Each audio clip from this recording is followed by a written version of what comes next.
SIR পর্বে রাজ্যের আইন শৃঙ্খলা নিয়ে সুপ্রিম কোর্টের নির্দেশের পরও আমরা দেখেছি যে গত কয়েকদিনে বিভিন্ন শুনানি কেন্দ্রে যেভাবে অশান্তির ঘটনা ঘটেছে, এই মুহূর্তে ইটাহারের ছবি আপনাদের সামনে তুলে ধরছি, যে ভিডিও পোস্ট করেছেন বিরোধী দলনেতা শুভেন্দু অধিকারী।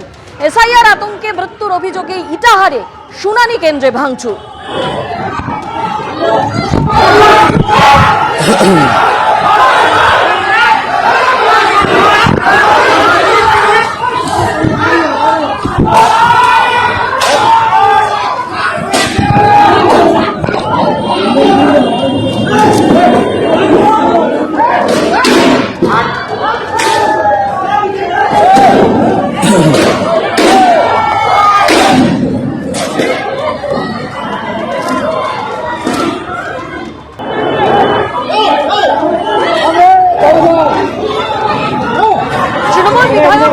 হোসেনের নেতৃত্বে অবরোধ বিক্ষোভ চলে। মৃতদেহ নিয়ে জাতীয় সড়ক অবরোধ স্থানীয় বাসিন্দাদের। জাতীয় সড়ক অবরোধের পরে শুনানি কেন্দ্রে ভাঙচুর, ইটাহারের ভিডিও পোস্ট বিরোধী দলনেতা শুভেন্দু অধিকারী। মৃত চান্দু সরকার ইটাহারের পতিরাজপুরের মুরালিপুকুরের বাসিন্দা। নোটিশ পেয়ে আজই শুনানিতে যাবার কথা ছিল চান্দু সরকারের স্ত্রীর। তার আগেই বাড়ির কাছে চান্দু সরকারের ঝুলন্ত দেহ উদ্ধার হয়। ইটাহার হাসপাতালে নিয়ে গেলে মৃত ঘোষণা চিকিৎসকদের। আর এই খবর ছড়িয়ে পড়তে ইটাহার হাই স্কুলের শুনানি কেন্দ্রে বিক্ষোভ, ভাঙচুর। ইটাহারে শুনানি কেন্দ্রে ভাঙচুর, রিপোর্ট তলব করল নির্বাচন কমিশন। আজকে ওর নোটিশ ছিল না, ওর বইয়ের নোটিশ ছিল। ওর কি নোটিশ আসছে? ওর জন্য ওর তো ভুল নাই, ওর বইয়ের ভুল ছিল। দেখলো এসআইআর আতঙ্কে মারা গেছে। হিয়ারিং এর ডাক দিচ্ছিল আজকে। ভাই বাবু আসছিল হিয়ারিং এ? না, আমি আনতে গেছিলাম, আমার তো বাড়ির টোটো ছিল, যাই খুঁজছি তখন লাগাল পাত্তা নাই। এই বিজেপি পার্টি, নির্বাচন কমিশন দানব, ভয়ঙ্কর দানব। এরা, আমি আগেই বলেছিলাম, এদের লাশ দরকার, লাশ চাই। কত লাশে সন্তুষ্ট হবে বিজেপি?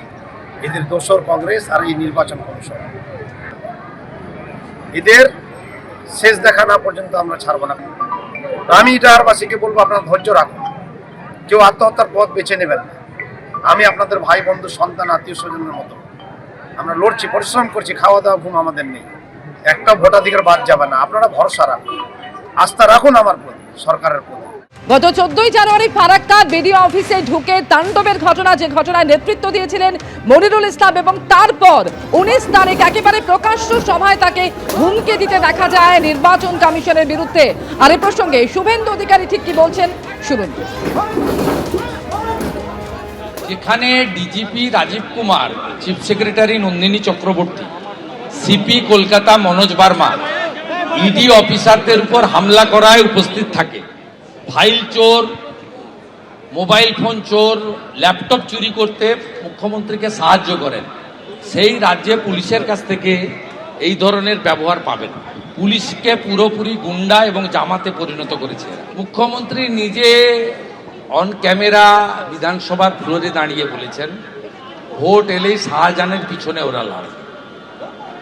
মুখ্যমন্ত্রী ঘোষিত গুন্ডাদের পক্ষে, এবং মুখ্যমন্ত্রী তার পুলিশ মন্ত্রীর কার্যকাল শুরু করেছেন কালীঘাট থানায় ঢুকে গ্রেপ্তার হওয়া লোকেদেরকে থানা থেকে বের করে নিয়ে যাওয়া।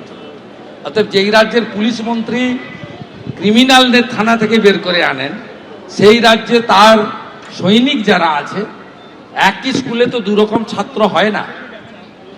মাস্টার যেমন, তার ছাত্র তেমন হবে। বাঁশে ঝাড়ে বাঁশ, একই ঝাড়ে একই বাঁশে। নির্বাচন কমিশন আইনের যে পার্টটা বলেছেন, আমি সেটা অ্যাডমিনিস্ট্রেটিভ ব্যাপার, আমি তার মধ্যে কোনো মন্তব্য করব না। কিন্তু ইলেকশন কমিশনের বিরুদ্ধে ব্যবস্থাটা কে নেবে?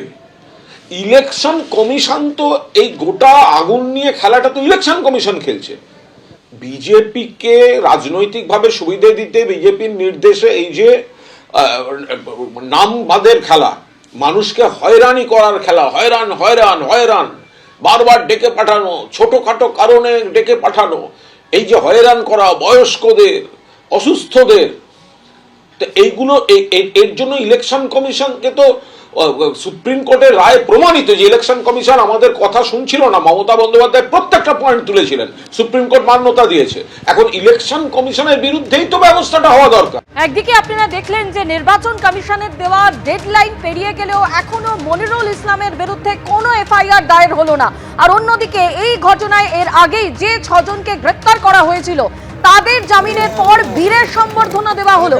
জামিনের পর ধৃতদের সম্বর্ধনা দিলেন শাসক দলের নেতারা। গাঁদা ফুলের মালা পরিয়ে বরণ করে নেওয়া হলো জামিনে যুক্ত অভিযুক্তদের।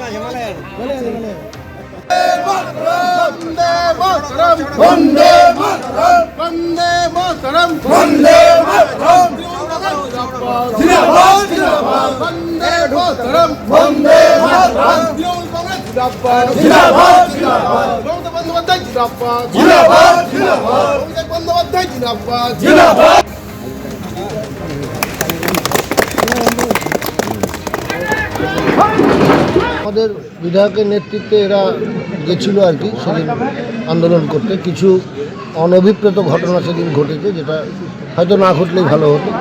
যাই হোক, সেটা জনরোষের প্রকাশ, এদের সঙ্গে সাধারণ মানুষ যুক্ত হয়ে গিয়ে কিছু অঘটন সেদিন ঘটে গেছিলো, যার জন্য আইন তো আইনের পথেই চলবে। পুলিশের কাজ করেছে, তাদেরকে অ্যারেস্ট করে বিচারালয়ে পাঠিয়েছিল।